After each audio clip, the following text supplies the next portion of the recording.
also want to remind folks that this is also the public health doctoral seminar, and those of you who are in the seminar should stay in this room for further discussion with Rob after his talk. So it gives me tremendous pleasure to introduce Rob Stawski. We've been trying to get him here for years, and so we're really excited that he came last year. This year. Yeah. Right. Yes. It feels like we've been doing a grant together, so that can change time in some interesting ways. And yeah, so he is here, and he does wonderful work in stress, cognition, and health, primarily in older adults. He received his doctorate at Syracuse University with Marty Sliwinski, and did a postdoc at Penn State, primarily with Dave Almeida, which is a very, very good lineage, as I'm sure you all know. He currently has over close to 40 publications, about 30 or so peer-reviewed, and he's got 2 grants that he brings with him, one of which I think he got the day he got here. That started the day I started. So. And that one was Psychosocial and Health-Related Influences on Response Time Inconsistency in Old Age. And the other, that's an R21, so he's dealing with innovative methods.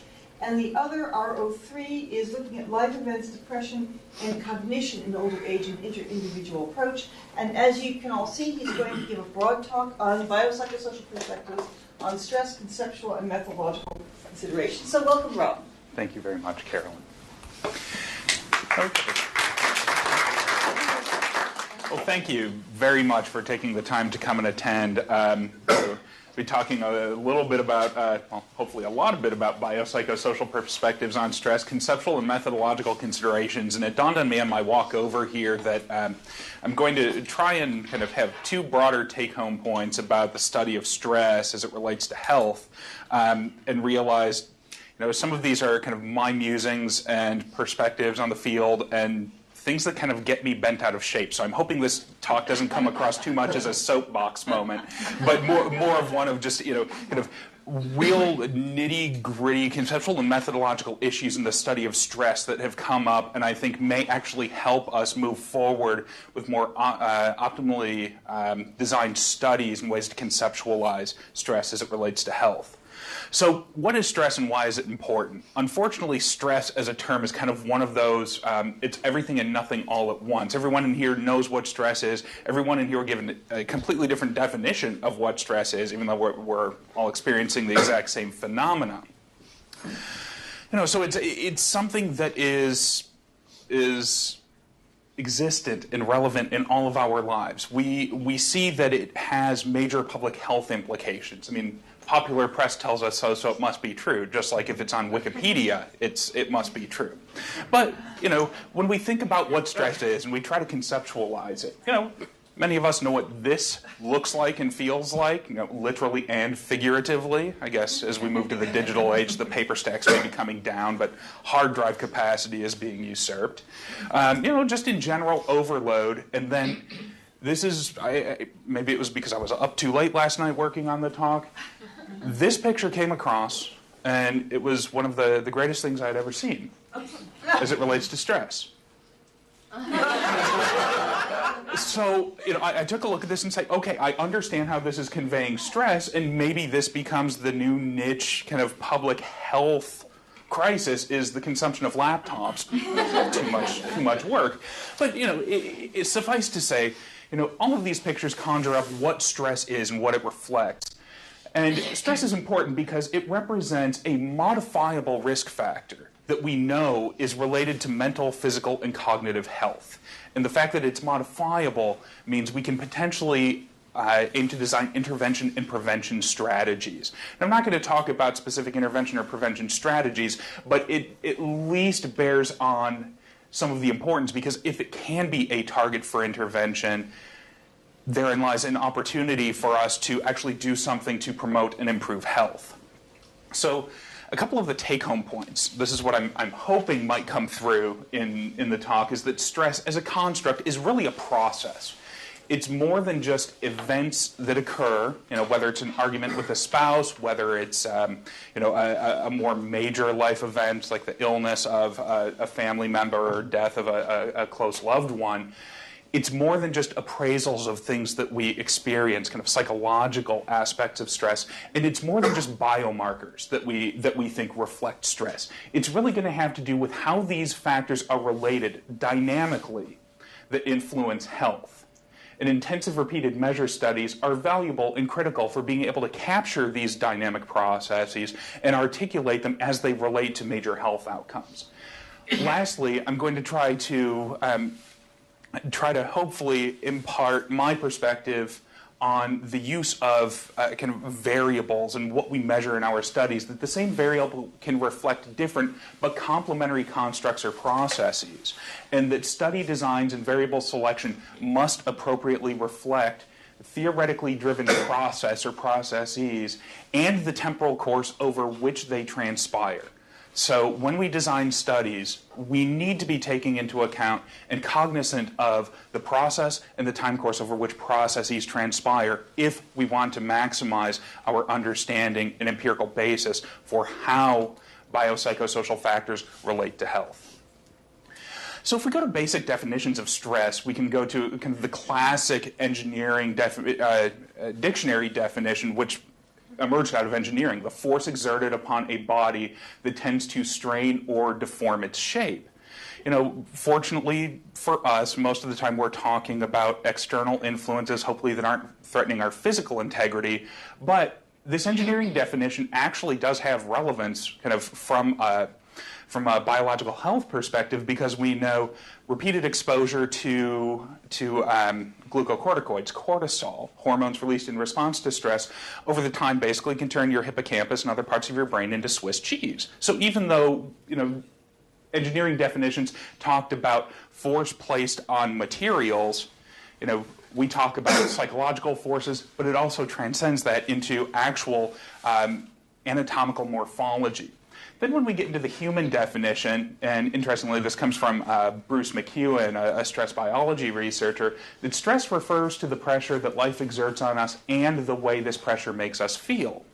So the definition includes kind of interesting terms. Pressure kind of lines up with the force, as well as the way it makes us feel. So it's acknowledging that it's not simply a biological byproduct.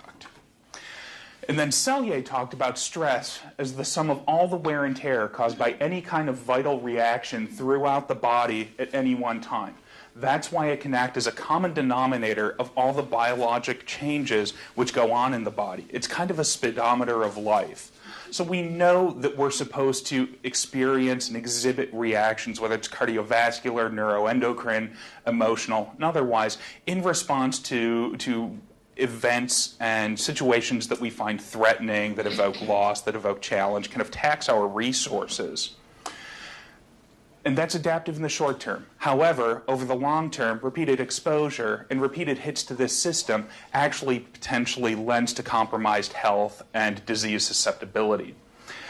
And while we're all familiar with biopsychosocial perspectives and models on health, the fact that biological, social, and psychological components combine and interact to confer health risk, I think the same can be said for stress as a process as well, because there are biological, psychological, and social components to stress as well. It can be the influence of stress on blood pressure, heart rate variability, cortisol in the biological domains. It can be the appraisals, intrusive thoughts and rumination, and personality characteristics from the psychological perspective. And social characteristics, and can be social support as a resilience or buffer, but it's also interesting to think that social support, those who can provide us with support that may have a mitigating influence, we think about interpersonal interactions, are probably the people we're engaging with, most of the time. It can be a spouse, it can be a significant other, it can be a loved one, it can be a colleague. The same people who are our primary social support networks can also be the primary source of interpersonal stress. So breaking stress down is a process. I want to talk about some terminology, because the term I've been using so far is stress, and that becomes a major black box. So I draw on work from Sheldon Cohen and Ron Kessler on what they term the stress process. And they break down the process in terms of constituent components. We start out with stressors, and these are the environmental demands or events that happen.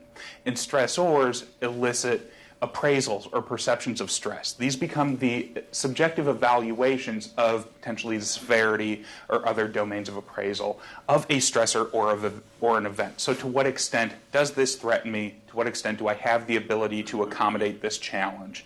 So on and so forth. And then we have stress responses. And this includes affective, behavioral, or biological responses to a stressor or stressor-related appraisals.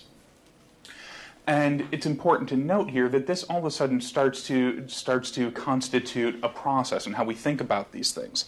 Cohen and Kessler came up with this really nice schematic where they talk about environmental demands, stressors or life events. These can be relatively minor or relatively major, a point which I'll come back to a little later, which when these things occur, people must kind of appraise the demands and their adaptive capacities. If the demands exceed their capacity, there's a perception of stress, which leads to negative emotional responses, physiological or behavioral responses. It can also be benign appraisal. If this does not exceed my current capacities, I'm okay. But it's also important to note that kind of the environmental demands in and of themselves can have more direct effects on physiological or behavioral responses, but this is bidirectional. So this is a dynamic system where kind of the outcomes, things that we think might be reflective of stress, increased heart rate, increased cortisol, increased negative mood, in and of themselves may present risk or vulnerability to the subsequent experience of stressors. And cumulatively, over time, these factors, negative emotional responses, the physiological and behavioral responses, can confer increased risk of physical disease. Some comments on the stress process model. Stressors, relatively minor, and life events, relatively major, both can require appraisal. They both elicit emotional or affective as well as biological reactions, and both of them contribute to health and disease risk. So this is not an either-or. Stressors, no matter how large or how small, no matter how chronic or acute, all stand to potentially contribute to influence health. What becomes important here is distinguishing between micro and macro level processes. Micro level processes can be something such as event occurrence or stress reactivity. So an event happens and the event in and of itself is going to be relatively punctate. Stress reactivity. When we talk about reactivity, we're thinking about this in the context of reactions to a specific or antecedent event. So this is where the definitions of stress as a process become a little murky, because when we think about stress, we can think about, a person hasn't recovered or is still showing some, cardiovascular activation, neuroendocrine activation. They still appear to be a bit grumpy or crabby in the absence of the event. So does that constitute a continuous event, or is it just the byproduct, the reaction, and that process of reactivity? Macro-level processes can refer to the accumulation of stress. This is, the repeated exposure to events over the course of time. Inextricably, as we get older and as we have more life experience, we are going to accumulate more stressors, whether they're life events or minor daily hassles.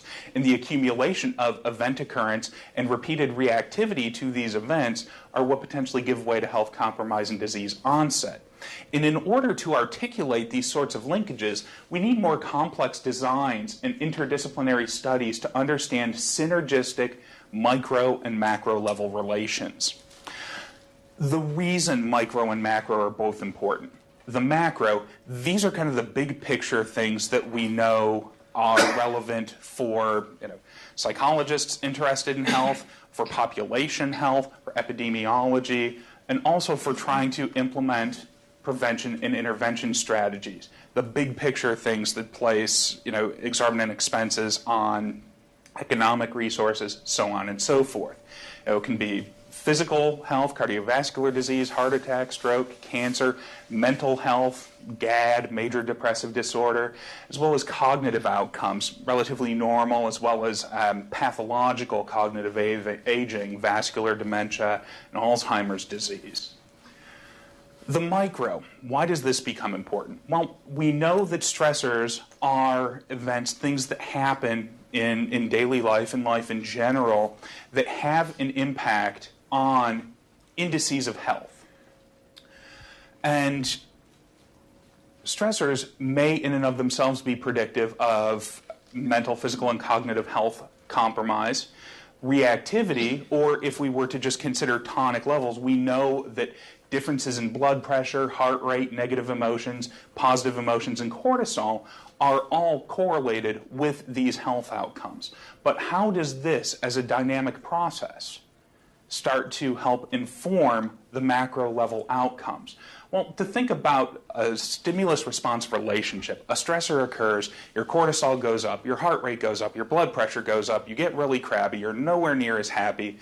And to think that that singular event and what's going on in terms of changes in these multiple domains is a causal factor for heart attack is being a bit reductionist. We think this as a process contributes to this, but not a single stressor.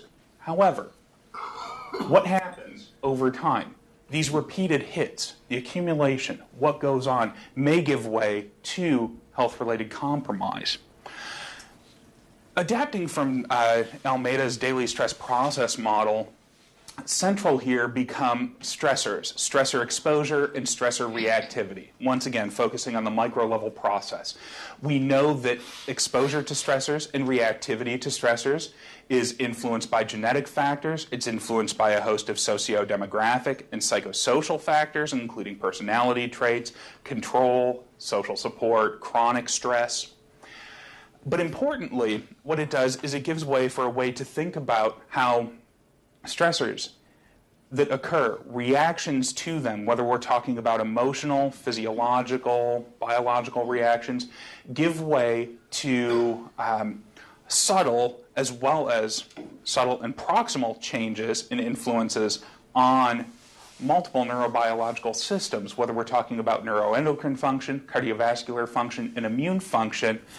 And the combination of repeated hits to the systems that maybe fundamentally alter these biological systems contribute to allostatic load, or cumulative biological wear and tear, which, when biological systems are taxed and depleted, can give rise to compromised health and illness.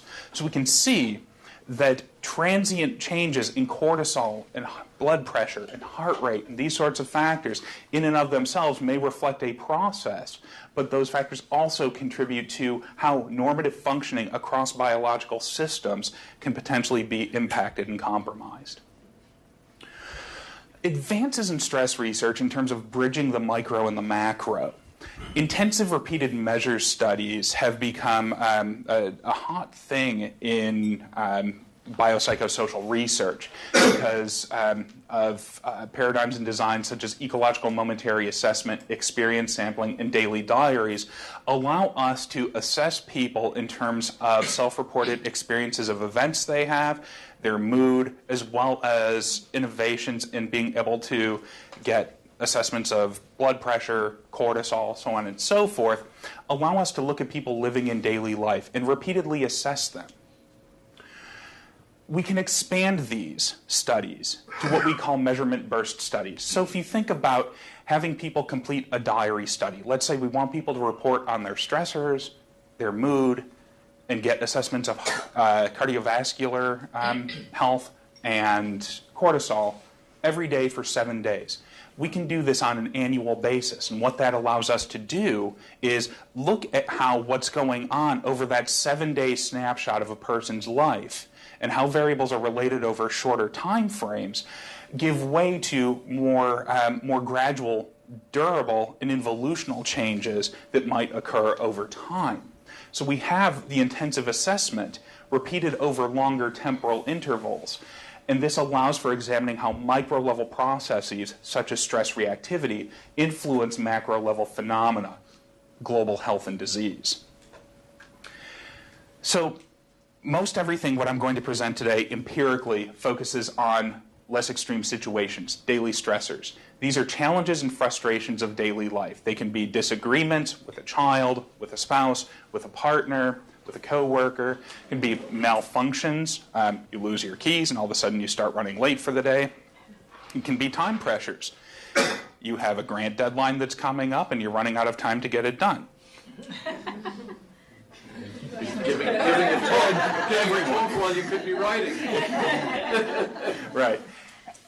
So these things arise out of normal daily living and the lives we lead, our professional demands, our personal demands, so on and so forth. The intensive assessment allows us to kind of capture stressor occurrence and mood and affect. They vary naturally over time. We're talking outside the laboratory. We're not trying to experimentally manipulate anything, but trying to capture life as lived.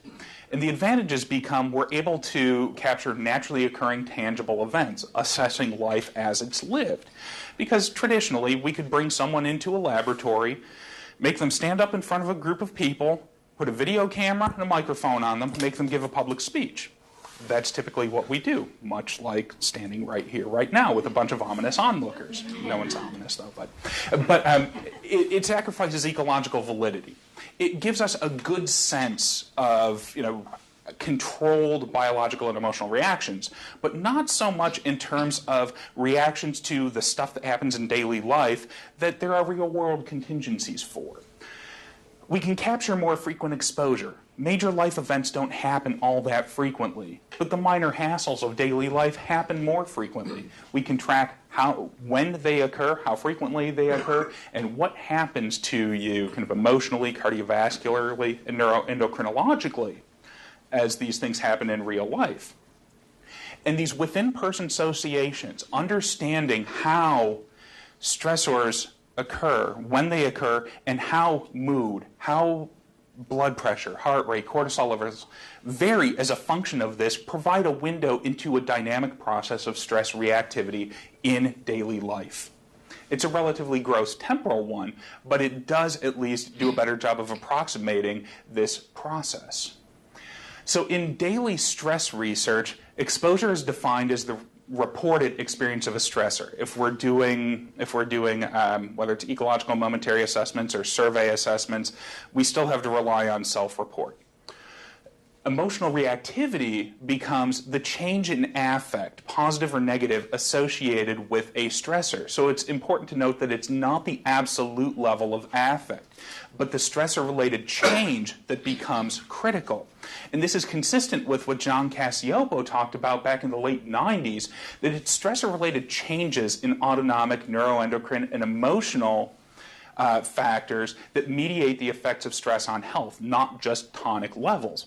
We can get two people's assessments or two blood pressure assessments on a person or on multiple people and try to draw conclusions about stress based on those. But it doesn't necessarily tell us anything about how those individuals react cardiovascularly to stress or how that process connotes risk for longer-term disease. And graphically, this is what we mean out of daily diary studies with emotional reactivity. We're able to capture people and look at their days where they don't have any stress compared to the days where they do have stress. We can take a look at their levels of negative affect and positive affect. For a person who blips up like this, we might say they're somewhat highly reactive. Same with this person, a decrease in positive affect, highly reactive. Whereas this person here maybe resembles or reflects relatively minimal emotional reactivity to daily stressors. But we're able to capture that difference in mood from stressor days to non-stressor days. So the dynamic association between stressors and affect reflect a process that stressors and affect independently and alone don't necessarily capture. It's the stressor-affect relationship, this process of emotional reactivity, that potentially becomes an important missing link. And it must be examined through repeated assessments of both stressors and affect. Daily diary and ecological momentary assessment designs allow us to do this. We can do this very well in the laboratory through standardized procedures, but it gives us an insight into individual differences in emotional reactivity to stressors. Emotional reactivity can then be linked to health outcomes and potentially has the utility of being a variable that may be able to contribute to explaining individual or group differences in long-term health outcomes. So now I'm going to get into some of the empirical data. It's going to be a blitz of different studies that my colleagues and I have worked on, collaborated on, linking and showing an evidence base that this concept of emotional reactivity in daily stress studies is predictive of health. The first study, which I'm very happy to report was accepted just a few weeks back in Journal of Gerontology, Psychological Sciences, uses data from the daily diary component of the normative aging study. There was a daily diary component between 2002 and 2003. Individuals, in this case, it was 181 men. There were, we did have females, although no decedents at the point when we were doing this study, so we focused on the males. But we had stressor and affect information on 8 days, which allowed us to look at the correlation between stressor occurrence and mood over time. At a fairly wide age range, and even though it's a relatively small sample, we did have 21 men, 12%, who died within 3 years of the daily diary protocol. I know the number of deceased has increased, and we can go back and take a look at these effects again. But interestingly, what we saw, not surprisingly, age was associated with an increased hazard or risk of death. Frequency of daily stressors. So individual differences in the experience of daily stressors were not predictive of mortality. Tonic levels, average daily negative and daily positive affect, were not predictive of mortality. But when we look at gradations in stressor-related increases in negative affect and decreases in positive affect, they both had significant predictive validity of mortality. People who were more reactive, whether it's increases in negative and decreases in positive, had an increased likelihood of mortality in the context of this study. And these are partial effects, so there's both an effect of decreases in positive affect and increases in negative affect. Emotional reactivity is predictive of mortality. Susan Charles at UC Irvine recently published a study in Psychological Science drawing on data from the National Study of Daily Experiences, where she looked at emotional reactivity to daily stressors in a sample of adults originally aged 25 to 74, or I'm trying to think of the longitudinal sample, right around 700 folks measured over a 10-year period. And she looked at 10 years later, self-reported affective disorders and CD short form affective diagnosis based on self-report. And level of affect alone and number of stressors, neither of them had much of an impact on the likelihood of self-reported affective disorders 10 years later. But emotional reactivity, and here we're talking about stressor-related increases in negative affect, was predictive of self-reported or affective disorder, as well as CD short form assessment. So we see that emotional reactivity is prospectively predictive of mental health outcomes. And lastly, another paper published recently by Jennifer Piazza and colleagues, Jennifer's at Cal State Fullerton, she looked at a very similar phenomena, emotional reactivity to daily stressors, prospectively predicting chronic health conditions 10 years later. And what she saw was in a full sample, this was a total of 435 adults ranging in age from 25 to 74, adjusting for chronic conditions and such. Emotional reactivity was predictive of an increased risk of chronic conditions 10 years later. Stressor exposure was not. Tonic levels of negative affect were not. Interestingly and very surprisingly, amongst individuals who reported no chronic conditions at baseline, 10 years later, their adjusted risk ratio for experiencing chronic conditions 10 years later was actually even larger. So people who were reactive, even if they were ostensibly healthy, as defined by the absence of chronic conditions, had a significant increase in likelihood of chronic conditions 10 years later. So in general, we see that minor daily stressors are important predictors of longer-term health and well-being. This comes through in terms of mortality, which may be the ultimate normative health outcome, because it's one thing everyone here is going to share. Everyone's going to die. So, it is the ultimate health outcome. But we also see predictive validity in terms of affective disorders, albeit, at this point, using survey data self-reported, and chronic health conditions.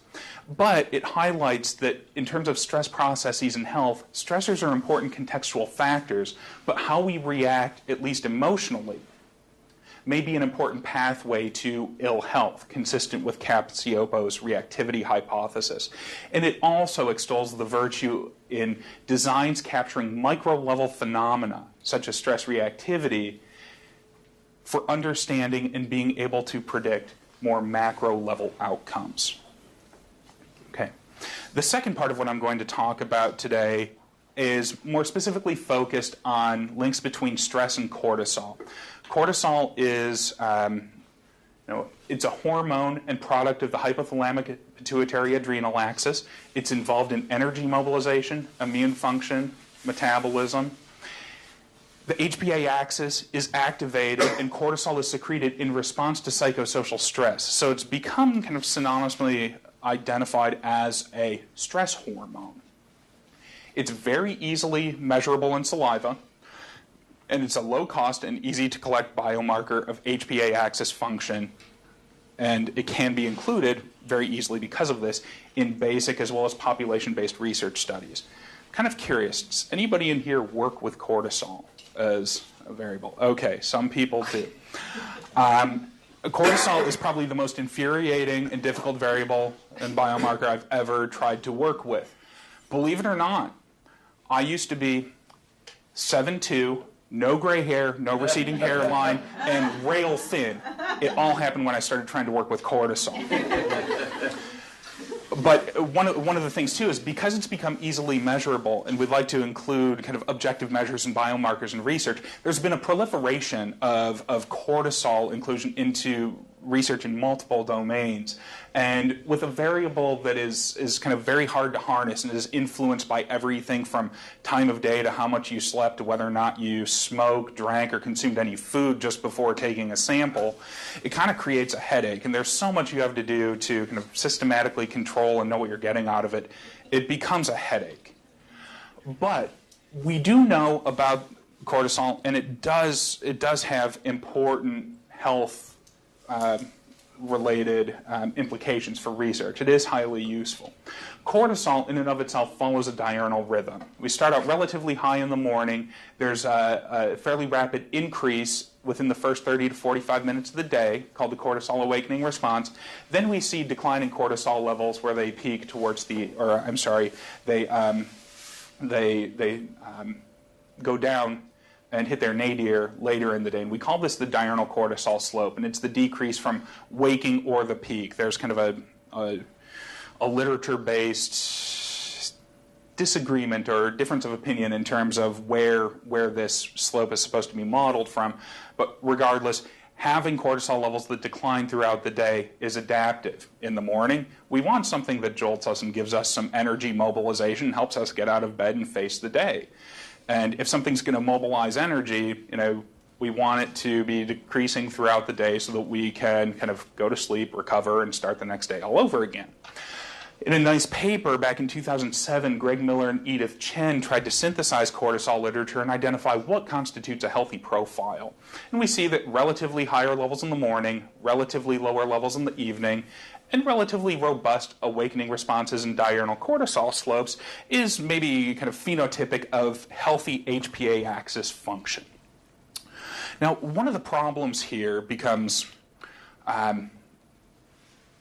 perspectives on the meaning of cortisol. So one of the things that kind of becomes a knee-jerk assumption about cortisol is that high levels of cortisol are bad. Well, prolonged exposure to high levels of cortisol are bad. We know this empirically through a lot of experimental studies and animal models and to some degree in humans. But if we're just talking about normal cortisol levels and we just, had everybody provide a sample and try to draw some inference about what this means about stress, if you happen to capture someone in the morning, they're going to have a relatively higher level. Capture someone in the evening, they're going to have a relatively lower level. Higher wouldn't always mean bad. You want them to be relatively higher. If this graph were reversed, then you might say, shoot, something's wrong with this person. But in general, that single assessment needs to be contextualized to really understand what it's reflecting in terms of normative HPA axis function. Is this related to jet lag? Can be. It definitely can be. So considering the meaning of cortisol in stress research, I want to focus in on two specific aspects, and it goes back to the first slide on cortisol I presented, is that cortisol, we know, increases in response to specific stressful events. Think about it in the stimulus-response relationship. It's a systematic transient increase in cortisol level or output, neuroendocrine reactivity. It's a time-dependent process. A stressor occurs, the HPA axis is activated, cortisol is released, and we can see an increase in this. It can connote a time-invariant characteristic, individual differences in neuroendocrine reactivity to stress. People who are highly reactive may actually be exhibiting some kind of dysfunction or maladaptive reaction. But importantly, it's a direct result of stressors. We're linking cortisol reactions to specific antecedent events. The flip side of the coin, the diurnal rhythm of cortisol, reflects systematic and normative change in cortisol levels across the day. It's a time-dependent process, but here it reflects normative HPA axis function and dynamics. It can reflect a time-invariant characteristic, individual differences in the normative HPA axis function and dynamics. And it can be reflective of or related to stress, but the diurnal rhythm in and of itself, we're not talking about it as though it's directly impacted by stress. Cortisol has multiple meanings and utility. It can be an indicator of normative HPA axis function and dynamics, and it can also, in the context of normal biological health and rhythms, but it can also be an indicator of normative HPA axis functioning in terms of how it responds to challenge.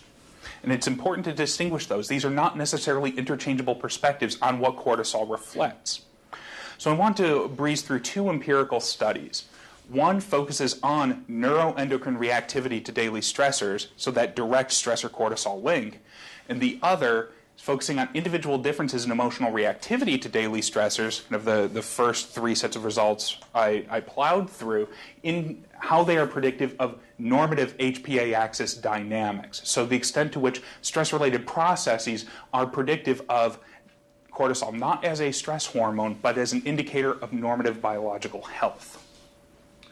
So we know from laboratory stress research that psychosocial stress-related increases in cortisol exist from public speaking, stressors involving socio-evaluative threat, and from observational studies as well. Momentary stressor-cortisol associations exist, but there's limited info on the types of stressors that influence slopes in cortisol area under the curve.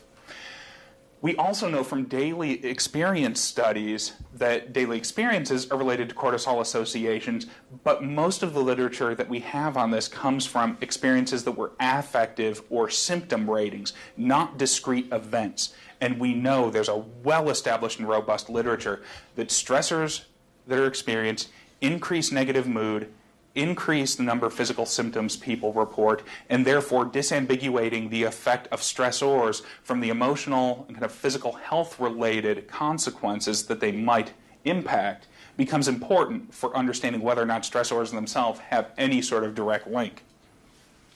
So I'm going to present on data from the second wave of the National Study of Daily Experiences. We had 2,002 participants, part of a larger MIDAS sample. You can see there was a fairly wide age range. The sample is just over half female, and as reflective of the broader midlife in the United States study, fairly well-educated group of folks. And this is a study that recently came out in Psychoneuroendocrinology. Participants completed 8 nightly telephone interviews about their daily experiences using the daily inventory of stressful events. We also had information on daily positive and negative affect, and daily physical symptoms, a checklist of 25 symptoms, getting it. Pain, musculoskeletal, GI, flu, and respiratory type symptoms. Across this 8-day period, people were sent salivettes that they were asked to collect cortisol on days 2 through 5 of the study. So they collected 4 samples per day before getting out of bed, 30 minutes after getting out of bed, before lunch, and before going to bed. You can see people were basically given color-coded salivette tubes and asked to provide saliva samples 4 times a day for 4 days. You can see the sample average times that cortisol samples were taken. On average, people woke up at 6:45, took their first sample, second sample at 7:24. Never trust humans to follow research protocols. This is longer than 30 minutes. But anyway, this is the real world. I mean, thinking about trying to adapt a rigorous 30-minute assessment protocol into your morning routine, especially when you can't brush your teeth, can't do a whole lot of stuff you would normally do, it's kind of a compromise.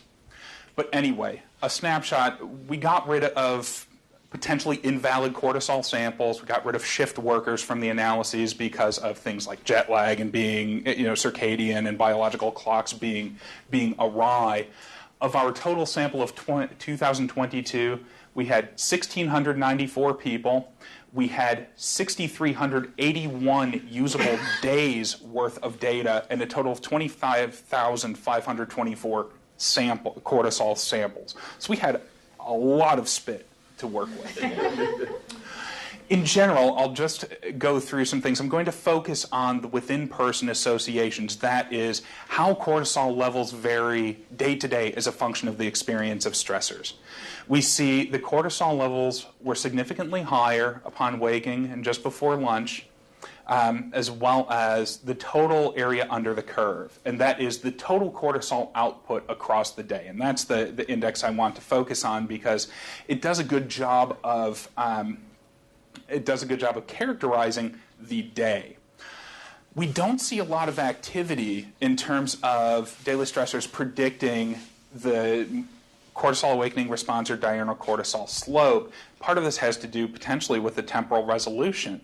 If stressors affect cortisol over a very specific time course, and we know that cortisol reactions to specific stressors occur 20 to 40 minutes after the stressor occurred, when you're having people collect stressors across the day, or collect saliva across the day, and your assessment of events is at the end of the day during a nightly telephone interview, you've completely shot yourself in the foot for being able to have good stressor-cortisol linkages. But the AUC does provide a good index of total output for a day in characterizing the day. Does this association mean anything? Daily stressors are associated with an increase in cortisol equivalent to a 5.5-year increase in age. So we see total cortisol output increases by 1 nanomole or 1 unit in AUC total output per year. And on a given day, if you experience a stressor, your total cortisol output is increased by 6 nanomoles. So, it's like aging you 5.5 years. So, the flip side of this. Previous research has shown socio-demographic differentials in diurnal cortisol profiles. So to wrap out the last section of the talk, I should have mentioned here, these effects of daily stressors on cortisol output and levels were completely independent of daily negative affect and daily physical symptoms and daily positive affect. So the extent to which stressors impact emotions as well as physical health symptoms were not driving this. There does seem to be evidence of a direct impact, at least amongst the variables we have available to us, between the experience or reported experience of stressors on a day-to-day basis and neuroendocrine activation. So, the flip side of the coin, stress, cortisol, and normative HPA axis dynamics.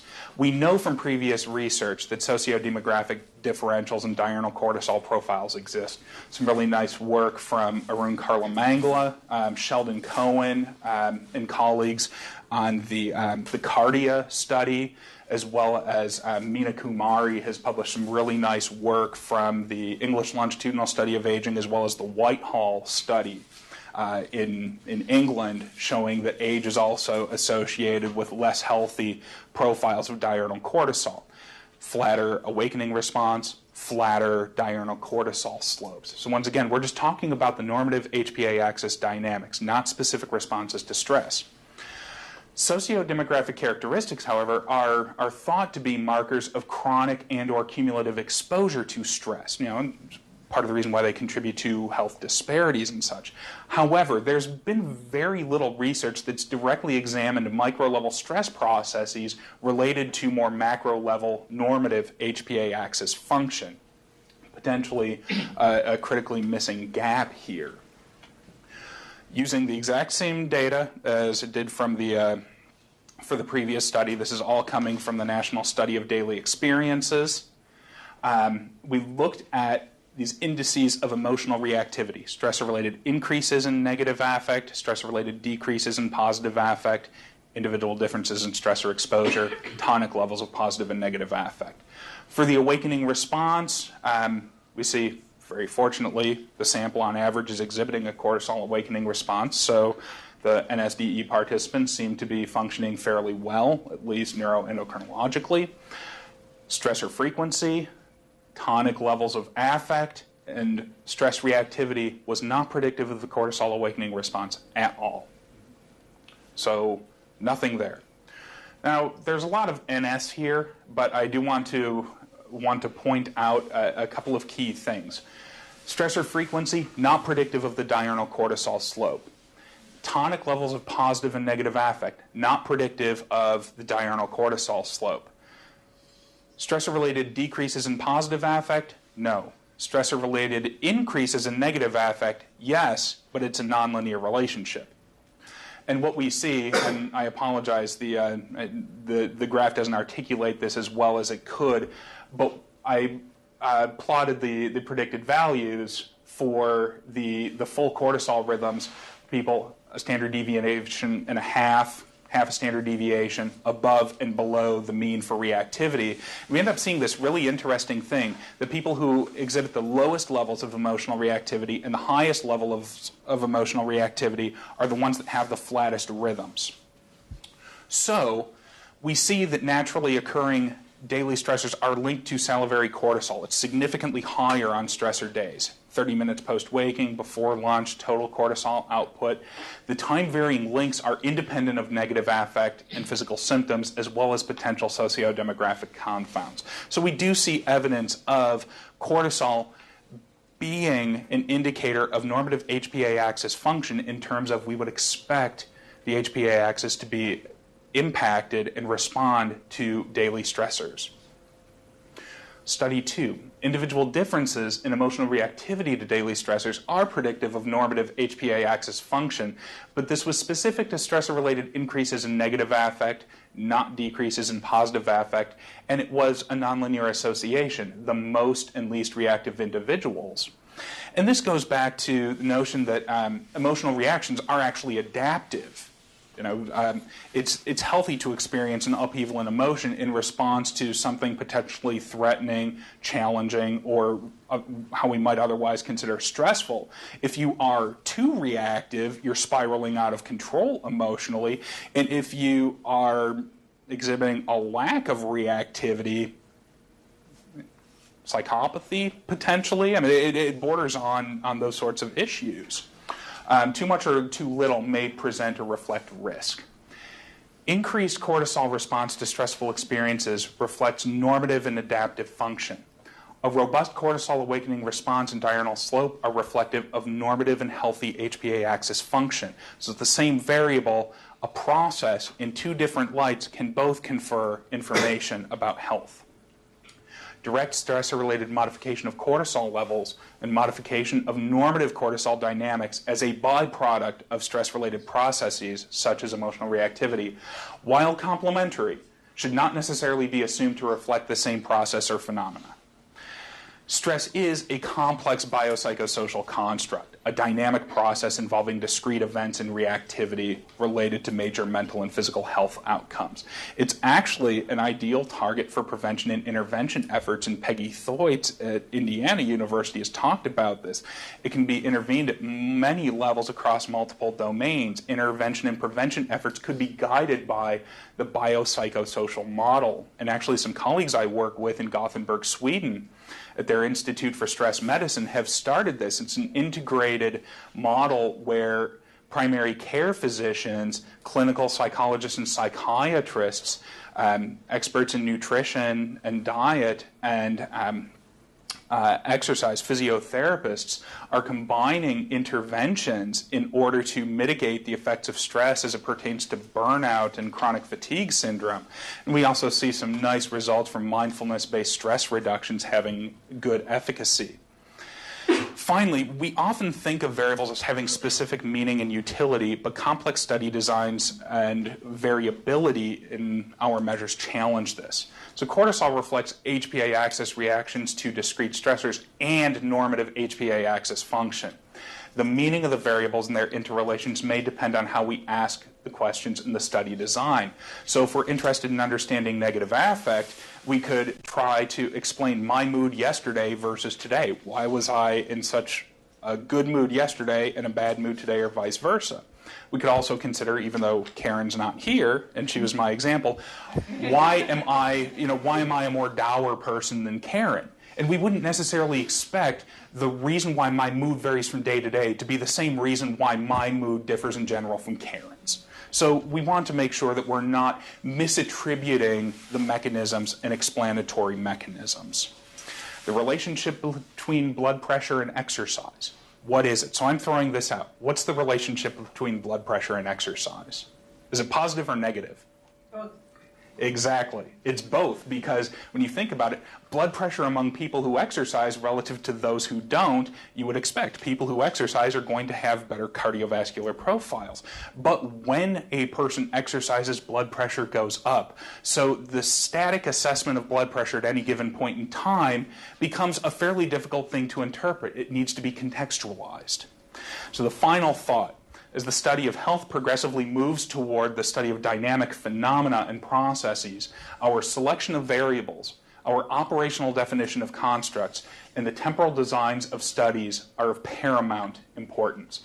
Lastly, I just want to acknowledge a long list of collaborators who have been instrumental in helping foster kind of the thinking and soapboxing I did here today, as well as incredibly generous support from the National Institutes of Health, National Sciences and Engineering Research Council of Canada, as well as foundation and funding from Pennsylvania State University and Michigan Center on the Demography of Aging, which has all helped support this endeavor. Thank you very much.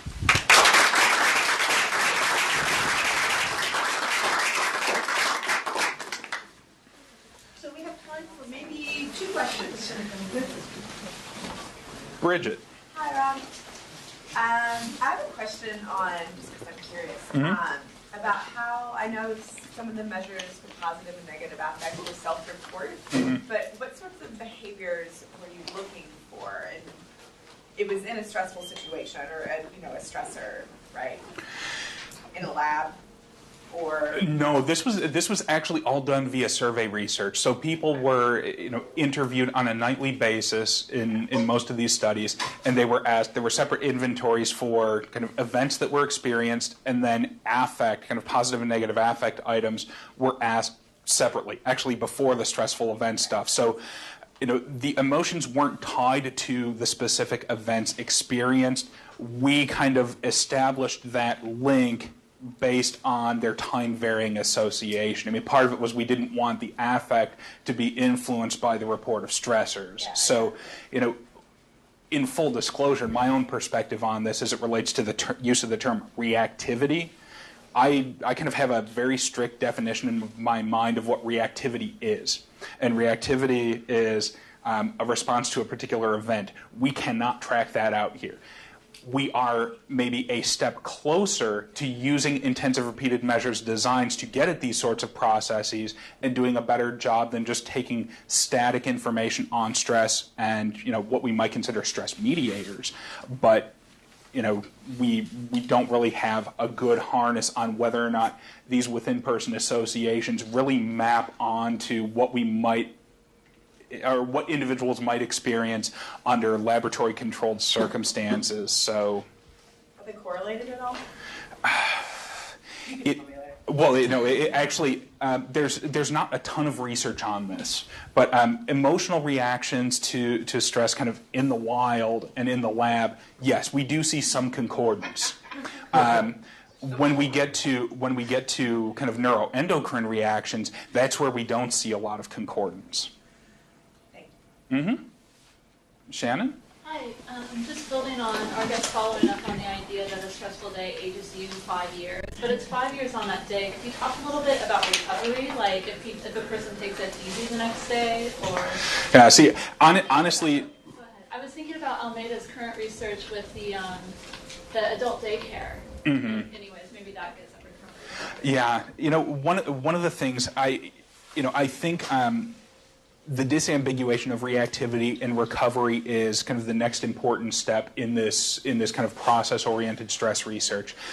With this type of data, it's impossible to do this. And the reason I say that is, once again, I have this strict view of what I think of as reactivity and recovery. I think about it in terms of a specific event, a reaction to that event, and tracking the dynamics of how someone is returning to a baseline state.